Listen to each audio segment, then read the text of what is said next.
हाँ जी बच्चों, AS19 पर ऑलरेडी हम एक लेक्चर रिकॉर्ड कर चुके हैं और वो आपको मिल गया होगा। आज उसी AS19 का दूसरा लेक्चर मैं शुरू कर रहा हूँ। आज कंप्लीट हो जाएगा ये AS19। देखिए, सबसे पहले हल्का सा रिवाइज करता हूँ। दो तरह के लीज आपको बताए गए थे, एक फाइनेंसिंग लीज और एक ऑपरेटिंग लीज। फाइनेंसिंग लीज होने की कुछ शर्तें थी, क्योंकि एग्जाम में कई बार क्वेश्चन ऐसा भी आ जाता है कि फाइनेंसिंग लीज है कि ऑपरेटिंग लीज है, ये पता करो, खाली इतना ही क्वेश्चन आ जाता है।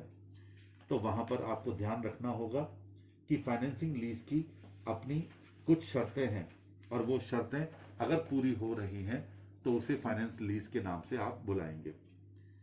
पहली कि लीज में अगर रिस्क और रिवॉर्ड ओनरशिप का ट्रांसफर होता है लेसी के पास, तो वो फाइनेंस लीज होगा।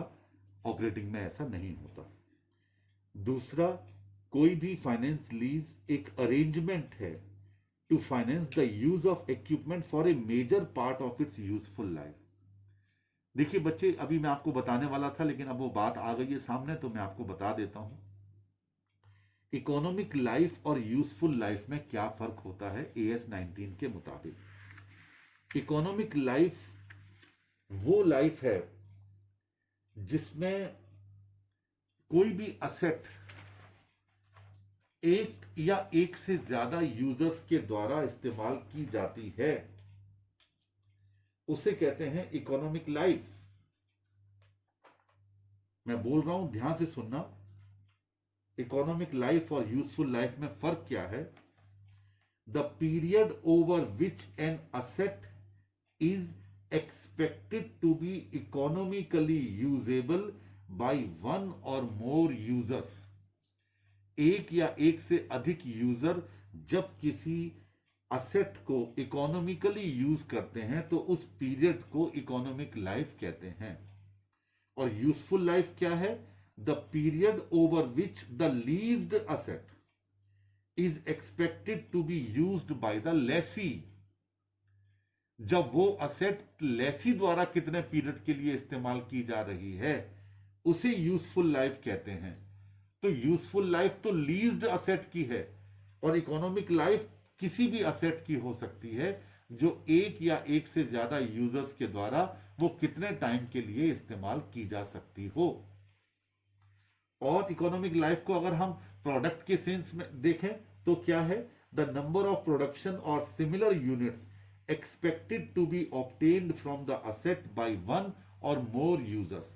एक या एक से ज्यादा यूजर्स ने अगर किसी एक असेट से कुल कितनी यूनिट्स वो प्राप्त कर सकते हैं, बना सकते हैं, तो वो उसकी इकोनॉमिक लाइफ है। और यूजफुल लाइफ क्या होती है? जब यही प्रोडक्शन और सिमिलर यूनिट्स कौन प्राप्त कर रहा है? Only by the Lesi. आप यूं कह सकते हो, economic life is a general definition of all the assets, general definition of all the assets, and useful life under AS19 is for leased assets only।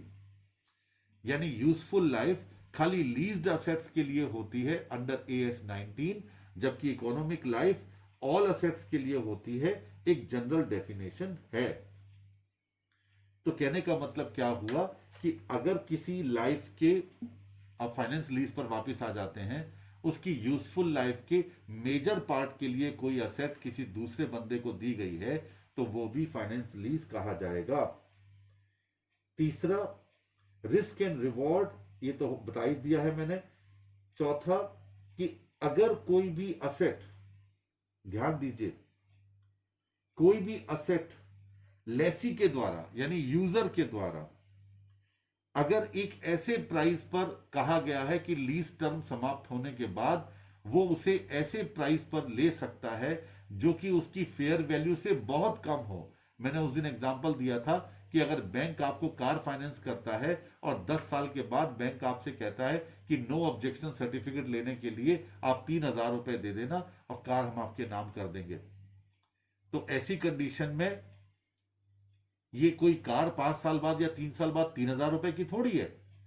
और यहां पर एक बात और है कि लेसी इस शर्त को स्वीकार करेगा, ये सर्टेन हो, तो उसे भी हम क्या कहते हैं, फाइनेंस लीज कहते हैं। चौथा, जो प्रेजेंट वैल्यू है मिनिमम लीज पेमेंट की, ध्यान से सुनिए मेरी बात, मिनिमम लीज पेमेंट, मैंने एग्जांपल दिया था कि कोई भी लेसी 1 साल बाद, 2 साल बाद, 3 साल बाद, 4 साल बाद, 5 साल बाद लगातार पेमेंट कर रहा है। आज की जो वैल्यू है वो तो फेयर वैल्यू है उस असेट की, लेकिन वो जो 10 साल में पेमेंट करेगा उस ट्रक का, उसकी प्रेजेंट वैल्यू, यानी उस फ्यूचर की प्रेजेंट वैल्यू, फ्यूचर वैल्यू उसकी प्रेजेंट वैल्यू, जो आज की डेट में क्या हो सकती है, कोई भी एक डिस्काउंटिंग फैक्टर को ध्यान में रख करके, वो फेयर वैल्यू के लगभग बराबर हो, तो उसे हम फाइनेंस लीज कहेंगे। और पांचवा और अंतिम बात थी कि वो असेट एक ऐसे स्पेशलाइज्ड नेचर की हो जिसको सिर्फ लेसी ही इस्तेमाल कर सकता हो, तो उसे हम फाइनेंस लीज कहेंगे विदाउट एनी मॉडिफिकेशन। ये तो क्या थे, सब्सटेंस ओवर फॉर्म, आपने फाउंडेशन में पढ़ा होगा, 11th में पढ़ा होगा, सब्सटेंस ओवर फॉर्म। क्या मतलब था कि सब्सटेंस ज्यादा बड़ा है फॉर्मेट से, फॉर्मेट से सब्सटेंस ज्यादा बड़ा है। यह फाइनेंस लीज का बहुत शानदार एग्जांपल है कि वो गाड़ी वाले ने, जो डीलर है गाड़ी का, वो गाड़ी इलाहाबाद बैंक या कैनरा बैंक जिससे आपने लोन लिया है, या आईसीआईसीआई बैंक, उसके नाम की है। यानी फॉर्मेट पर तो नाम है बैंक का, लेकिन गाड़ी चला आप रहे। इसका दूसरा देख लीजिए कि गाड़ी चला आप रहे हैं, आरसी आपके नाम कटी है, मालिक कौन है, मालिक है बैंक। तो सब्सटेंस ओवर फॉर्म का सबसे बेहतरीन एग्जांपल माना जाता है लीज्ड असेट। तो 5 शर्तें हैं जब किसी लीज को आप फाइनेंस लीज कहेंगे। एक बार दोबारा बोल रहा हूं, रिस्क एंड रिवॉर्ड ट्रांसफर होता है ओनरशिप का। दूसरा, लेसी को एक ऑप्शन दिया जाता है कि वो लीज टर्म समाप्त होने के बाद उस असेट को बहुत कम वैल्यू देकर के प्राप्त कर सकता है, और लेसी इसके लिए तैयार होता है। तीसरा, लीज टर्म उस असेट की यूजफुल लाइफ के मेजर टर्म के लिए होता है। चौथा, present value of all minimum lease payment, अभी बताऊंगा मिनिमम लीज पेमेंट क्या होते हैं, उसकी प्रेजेंट वैल्यू फेयर वैल्यू के बराबर होती है। और चौथा, पांचवा, कि वो असेट इस नेचर की होती है कि वो सिर्फ लेसी ही इस्तेमाल कर सकता है।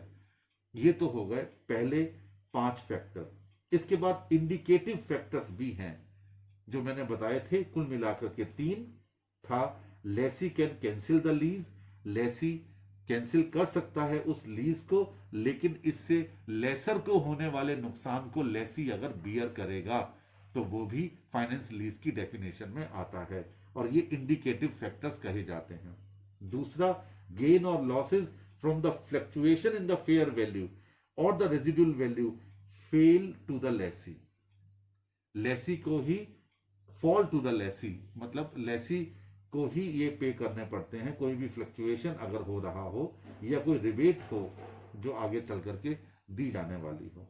और तीसरा, the lessee can continue the lease for a secondary period at a rent which is substantially lower than market rent, यानी लेसी आगे भी प्राइमरी पीरियड समाप्त होने के बाद उस असेट को आगे भी इस्तेमाल कर सकता है, लेकिन वो जो रेंट पे करेगा सेकेंडरी पीरियड के लिए वो मार्केट रेंट से बहुत कम होगा, तो उसे भी फाइनेंस लीज कहा जा सकता है।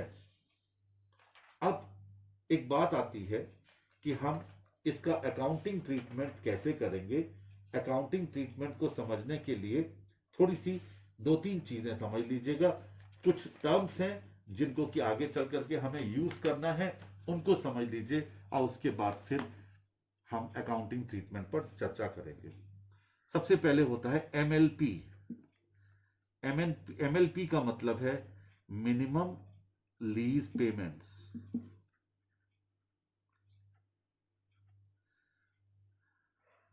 ये मिनिमम लीज पेमेंट्स क्या है? These are the payments over the lease term, जो लीज टर्म में लेसी या लेसी के बिहाफ पर कोई और इसको पेमेंट करना पड़ता है, लेकिन इसमें एक्सक्लूडिंग यानी इसमें क्या शामिल नहीं है, कंटिंजेंट रेंट। कंटिंजेंट रेंट वो क्या है, अभी इसकी डेफिनेशन आएगी तब आपको बताएंगे। या cost of service and taxes to be paid by or the reimbursed to the lessor. इसमें किसी भी तरह का contingent rent, cost of service और टैक्सेस जो कि लेसर को पे किए जाने हैं वो इसमें शामिल नहीं होते। अब लेसी के लिए मिनिमम लीज पेमेंट्स क्या है for the Lesi, any residual value, any residual value guaranteed by or on behalf of lessee, ये मिनिमम लीज पेमेंट में ऐड कर दिया जाता है। मिनिमम लीज पेमेंट में जो हर साल पेमेंट किए जा रहे हैं वो प्लस गारंटीड रेजिडुअल वैल्यू जो कि लेसी के द्वारा या उसके बिहाफ पर किसी के द्वारा पे करना है, उन दोनों को जोड़ करके इसे मिनिमम लीज पेमेंट कहा जाएगा इन केस ऑफ लेसी। मैं एग्जांपल देता हूं, मान लीजिए ए है और बी के बीच में कॉन्ट्रैक्ट हुआ। ए लेसर है यानी कि उस असेट का मालिक, और बी लेसी है यानी उस असेट को यूज करने वाला। कहा गया कि बी ने कहा कि मैं आपको इसका 25,000 रुपए मंथली रेंट पे करूंगा, मंथली रेंट, ठीक है। लीज टर्म 32 महीनों का होगा। और सी जो कि एक थर्ड पार्टी है उसने गारंटी प्रोवाइड की है ए को, ए लेसर है, कि वो 55,000 रुपए रेजिडुअल वैल्यू यानी ये जो असेट है खत्म होने के बाद 32 साल खत्म होने के बाद 55,000 रुपए और पे करेगा।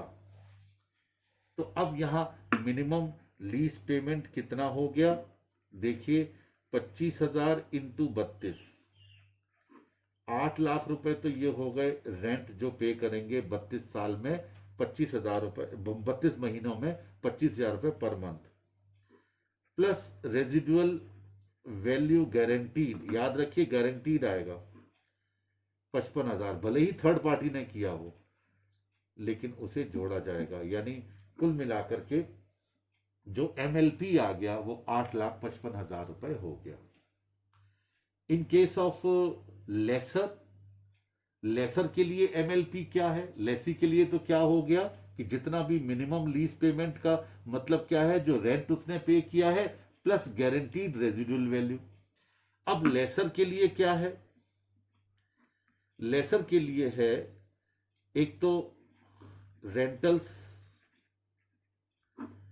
दूसरा गारंटीड जो अभी आपने पढ़ा था गारंटीड रेजिडुअल वैल्यू, और तीसरा कोई भी अगर गारंटी को नहीं पे किया गया है तो अनगारंटीड वैल्यू भी इसमें जोड़ दी जाती है जो कि फेयर वैल्यू और गारंटीड वैल्यू के बीच में होती है। मान लीजिए फेयर वैल्यू 2 लाख रुपए है और उसमें से गारंटीड 1 लाख रुपए है, तो बाकी बची हुई 1 लाख को भी लेसर के लिए जोड़ दिया जाता है। ये मिनिमम लीज पेमेंट यानी कि एमएलपी होता है, लेसी के लिए अलग और लेसर के लिए अलग। लेसी कौन है, फिर समझ लीजिए, यूजर है, उसके लिए मिनिमम लीज पेमेंट क्या है, एक बार फिर दोबारा समझ लीजिए, जो वो रेंटल पे कर रहा है एक टर्म पीरियड में प्लस गारंटीड रेजिडुअल वैल्यू, इन दोनों का टोटल। और लेसर के लिए क्या है, रेंटल और गारंटीड तो ऐड किया ही जाएगा, लेकिन अगर कोई अनगारंटीड वैल्यू है, उस दिन रेजिडुअल वैल्यू फेयर वैल्यू अधिक थी और गारंटीड रेजिडुअल वैल्यू कम थी, तो उन दोनों का डिफरेंस भी इसमें शामिल किया जाता है। अच्छा, इसमें कंटिंजेंट रेंट कभी शामिल नहीं किया जाएगा। ये क्या होता है, ये उस जो रेंट तय किया गया है फिक्स्ड, उससे अलग होता है। कैसे होता है कि मान लीजिए आपने कोई असेट दी लेसी को यूज करने के लिए, उससे कहा कि हम आपको 25,000 रुपया हम आपसे रेंट लेंगे, लेकिन जितनी सेल आप करोगे मेरी असेट में उस पर 2% का कमीशन और लेंगे। तो ये जो 2% का कमीशन है ये कंटिजेंट रेंट है, ये फिक्स्ड रेंट नहीं है जो 25,000, वो अलग है। तो मिनिमम लीज पेमेंट में ऐसा कंटिजेंट रेंट शामिल नहीं होगा जो सेल पर परसेंटेज के रूप में दिया जा रहा हो, या प्राइस इंडाइसिस की वजह से तय किया गया हो कि साहब प्राइस अगर मार्केट में कम ज्यादा रह जाएंगे तो आपको अलग से पे करना पड़ेगा, या कोई इंटरेस्ट की रेट में दिया जा रहा हो, ये शामिल कभी भी नहीं होगा एमएलपी में। एमएलपी में सिर्फ शामिल होने के लिए क्या करना होता है, एक तो रेंटल्स और दूसरी गारंटीड वैल्यू, और अनगारंटीड वैल्यू लेसर के लिए। अब एक छोटा सा मैं आपके साथ चर्चा करूंगा, और वो चर्चा क्या है। अच्छा, एक चीज और कर लीजिएगा, समझ लीजिएगा इन्वेस्टमेंट का, उसके बाद फिर चर्चा शुरू करेंगे। सबसे पहले तो इन्वेस्टमेंट, इन्वेस्टमेंट क्या है। इन्वेस्टमेंट दो प्रकार का होगा, एक gross investment, net investment. Gross investment क्या है, जीआई बराबर MLP plus unguaranteed residual value.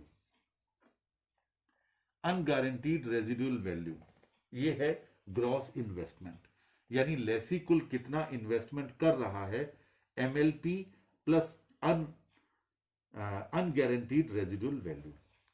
और नेट इन्वेस्टमेंट क्या है, gross investment minus unearned finance income. Unearned finance income, unearned finance income क्या है, अनअर्न्ड फाइनेंस इनकम वो है gross investment minus present value of gross investment. क्योंकि present value में discounting factor होता है, इसलिए ग्रॉस इन्वेस्टमेंट की प्रेजेंट वैल्यू को जब उसमें से लेस कर दिया जाएगा तो उसे कहा जाएगा अनअर्न्ड फाइनेंस इनकम। यानी कि आपकी कुल मिलाकर के कितनी फाइनेंस इनकम हो, क्योंकि आप असेट खरीद रहे हो इसलिए इसे आप नाम देते हैं finance income, unearned finance income. तो ग्रॉस इन्वेस्टमेंट में से जब आप ग्रॉस इन्वेस्टमेंट की प्रेजेंट वैल्यू को लेस कर देंगे तो निकल के आएगा, उसे कहते हैं हम अनअर्न्ड फाइनेंस इनकम।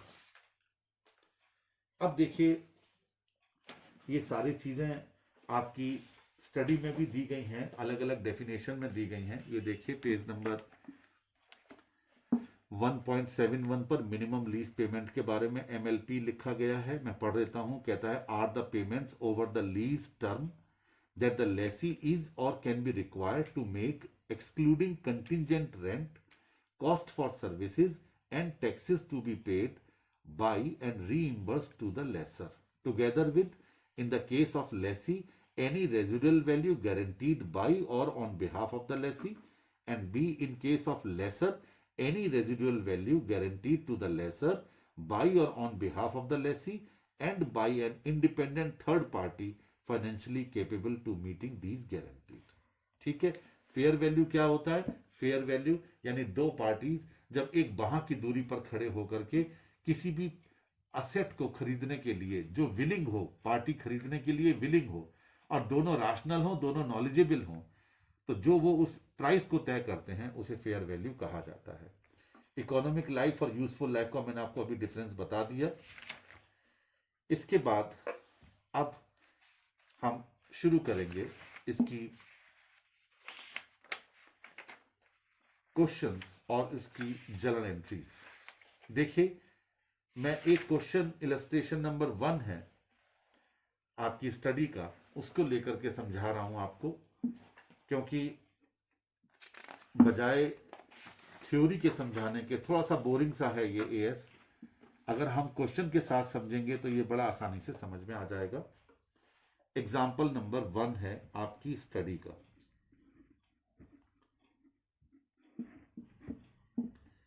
देखिए कहता है एनुअल लीज रेंटल 50,000 रुपए at the end of each year. Annual rent है 50,000 रुपए पर ईयर। लीज पीरियड है 5 साल। लीज टर्म है 5 ईयर्स। जीआरवी है गारंटीड रेजिडुअल वैल्यू 25,000। ठीक है। अनगारंटीड रेजिडुअल वैल्यू ये है 15,000। फेयर वैल्यू कहता है at the beginning of lease. Inception of lease का मतलब होता है बिगिनिंग ऑफ लीज, और वो है 2 लाख। सबसे पहले कहा गया, कहता है interest rate implicit on lease is computed below. Interest rate क्या है अभी क्वेश्चन में कहा नहीं गया, क्योंकि यहां पर कहा नहीं गया तो हमारे लिए एक समस्या आ गई। और समस्या ये आ गई कि आपको प्रेजेंट वैल्यू पता करने के लिए आखिर कौन सी रेट लेनी है। वही इंटरनल रेट ऑफ रिटर्न जैसा है ये क्वेश्चन।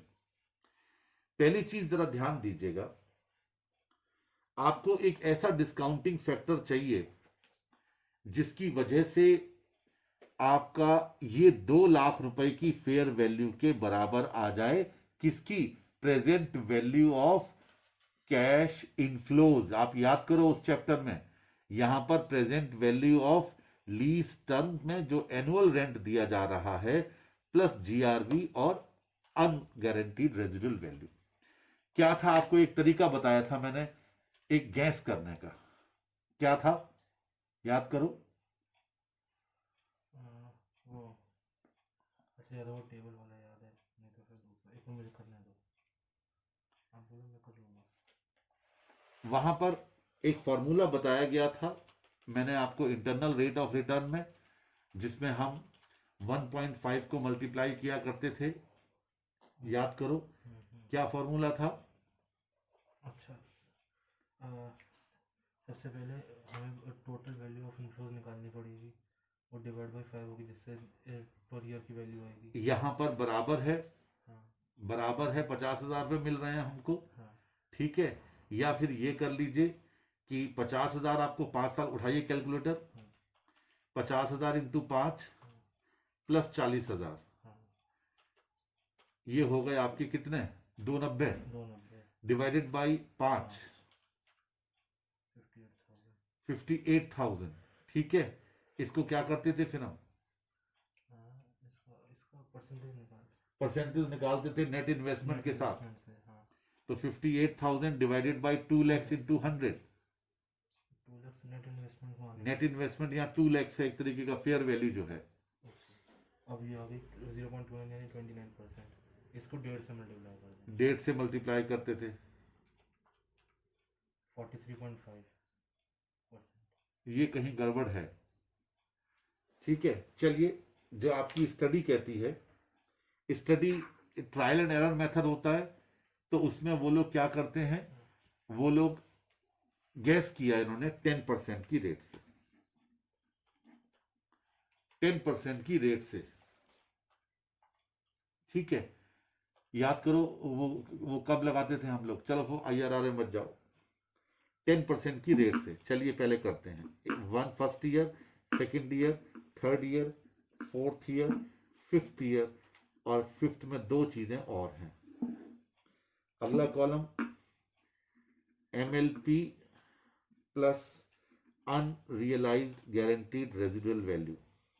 पहले साल में 50,000, दूसरे में 50, तीसरे में 50, चौथे में 50, पांचवें में 50, छठे में 25,000, और मतलब पांचवें में, और पांचवें में ही 15,000।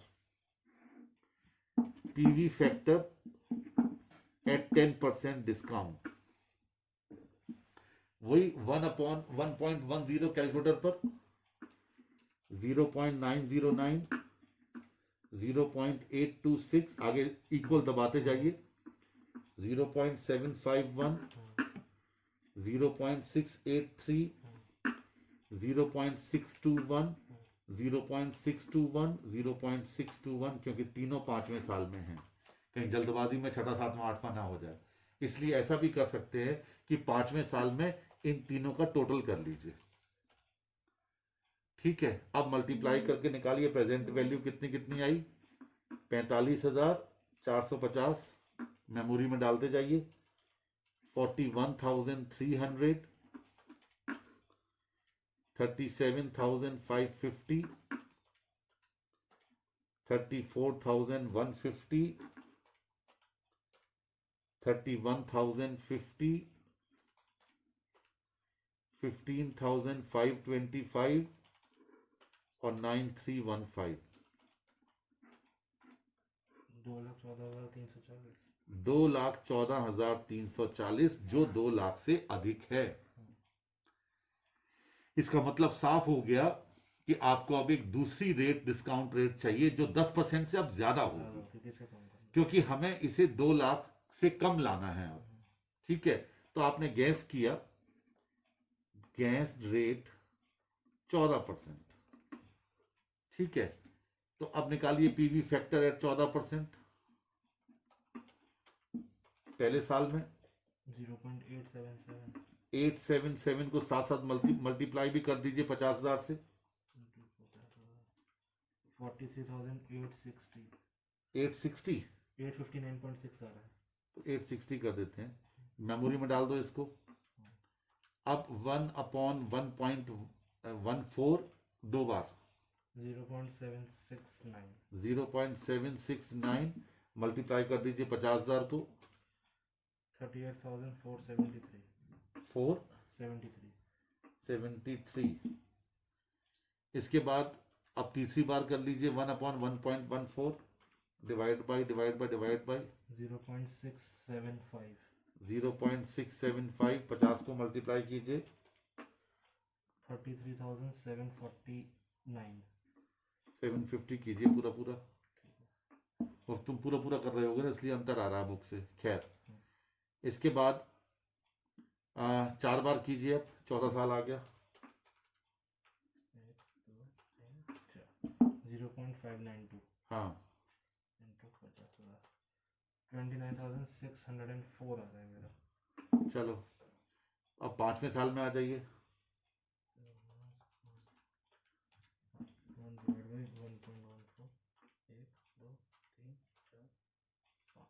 0.519, ठीक है, 25,968, अब 0.519 को ही 25,000 से मल्टीप्लाई कर दीजिए, 0.519 इंटू 25,000, ये आया है 12,975, 12,975, और ये आएगा 7,785। टोटल कर दीजिए अब, ये आ गया है 1,92,414, 192,414। ठीक है, एक बड़ा आ गया, एक छोटा आ गया, बस अब आप फॉर्मूला लगा देंगे, लोअर रेट ऑफ रिटर्न यानी 10% प्लस क्या, 2,14,340 minus 2 lakh divided by 2,14,340 minus 1,92,414 into 4%। निकाल देना जरा, 2,14,000 कितना है वो, 2,14,340, 340 minus 2 lakh divided by multiply by 4, multiplied by 4, कितना आया, 57,360, 57,360 डिवाइडेड बाई, अब ये अलग से करो, 2,14,340 2,14,340 माइनस 1,92,414, 21,926, 21,926। 1,926, अब डिवाइड कर दो 57,360 में 21,926, 2.616, 12.6% ये आ गया आपका इंटरनल रेट ऑफ रिटर्न। ठीक है, अब ये तो आ गई इंटरेस्ट रेट, क्योंकि क्वेश्चन में पूछा गया था इंटरेस्ट रेट बताइए, तो इंटरेस्ट रेट आ गई। दूसरा क्वेश्चन में पूछा गया कि interest rate implicit on lease is a discounting rate at which present value of minimum lease payment and unguaranteed residual value is 2 lakhs। ठीक है, अब आपको दूसरा एग्जांपल आ गया कि अब आपको यह बताना है कि एमएलपी की एक्चुअल प्रेजेंट वैल्यू कितनी है। एमएलपी की एक्चुअल प्रेजेंट वैल्यू, अब आपके पास इंटरेस्ट रेट आ गई 12.6%। पहले आपके पास इंटरेस्ट रेट नहीं थी, तो पहले की टेबल आपने बनाई इंटरेस्ट रेट निकालने के लिए। इसे इंटरनल रेट ऑफ इंटरेस्ट भी कहते हैं, इम्प्लिसिट रेट ऑफ इंटरेस्ट भी कहते हैं। अब आई दूसरा कि अब आपसे कहता है दूसरे एग्जाम्पल में, इसी एग्जाम्पल को बेस मान करके कि आप प्रेजेंट वैल्यू ऑफ एमएलपी निकालिएगा। तो ये लीजिए first year, second year, third year, fourth year, fifth. अब इसमें अनगारंटीड वैल्यू नहीं ली जाती क्योंकि अनगारंटीड को हम कभी ऐड नहीं करते। 50,000, 50,000, 50,000, 50,000, 50,000 और 25,000। डिस्काउंटिंग फैक्टर निकालिए एट 12.6%।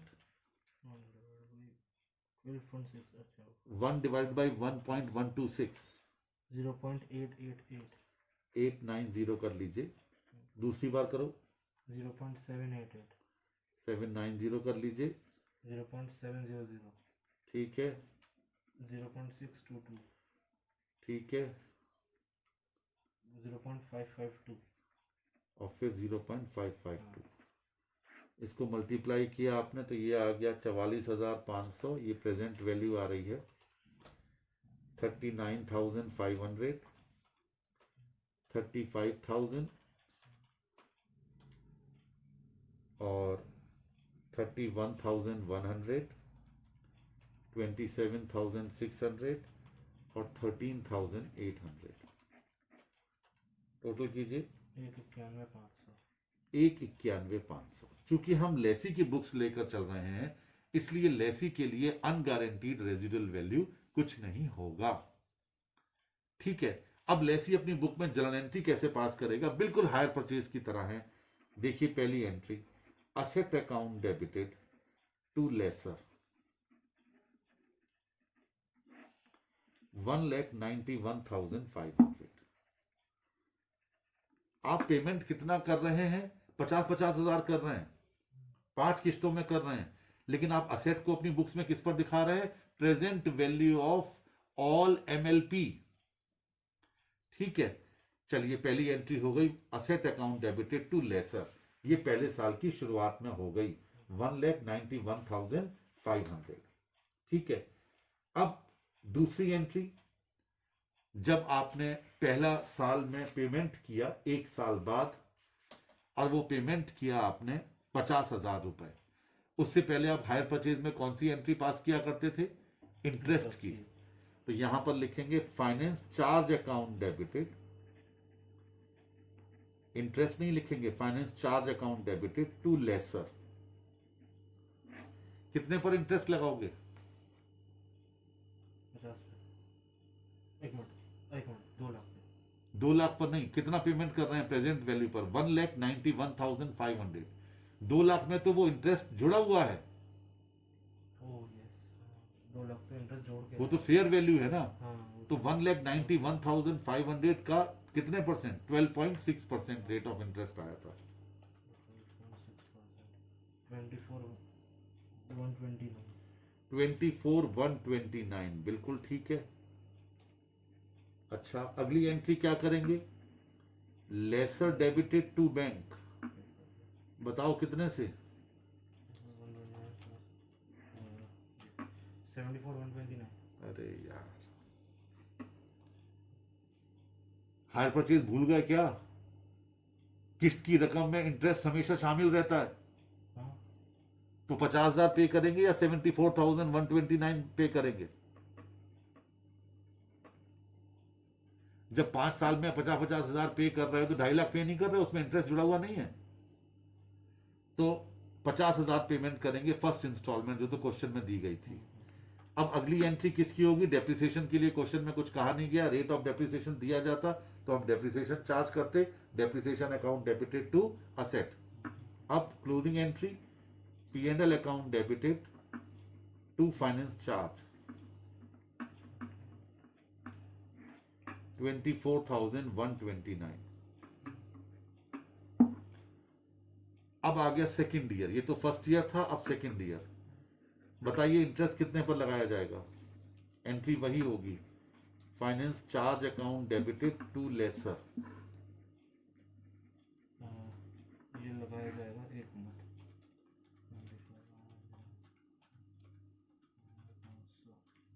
165,629 पे। कैसे निकाला? 50,000 माइनस जो हमारा फाइनेंस चार्ज आया था, हाँ। उसको 191,500 में से लेस कर दिया। यस, वो प्रिंसिपल आपने जो 50,000 पेमेंट किया था उसमें 24,129 तो आपका इंटरेस्ट था, तो ये बचा 25,871। ये आपने 191,500 में से लेस किया। बिल्कुल वही हायर परचेज है, कुछ भी इसमें चेंज नहीं है। कितना बचा? 1,65,629। अब इस पर लगेगा 12.6% का इंटरेस्ट। कितना आया? 2869। ठीक है। अब इसके बाद लेजर डेबिटेड टू बैंक,